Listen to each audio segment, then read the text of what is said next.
Begin by opening the rear hatch and locate the center trim piece, green arrow. Use a plastic trim removal tool and carefully pop the trim panel off the hatch. Use your trim removal tool to pry off both of the pillar pieces on each side, green arrow.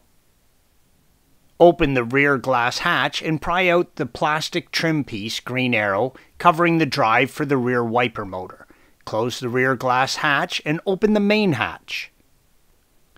Remove the 3 T30 torque screws, green arrows, holding the pull handle to the hatch frame.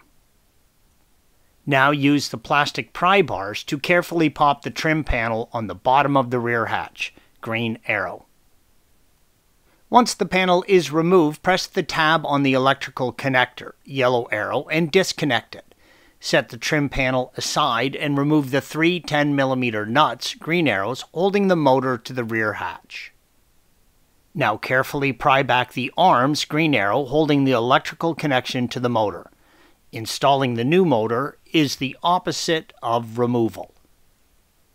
When reinstalling the trim panels, check that the metal clips, green arrow, line up with the slits in the rear hatch, yellow arrow.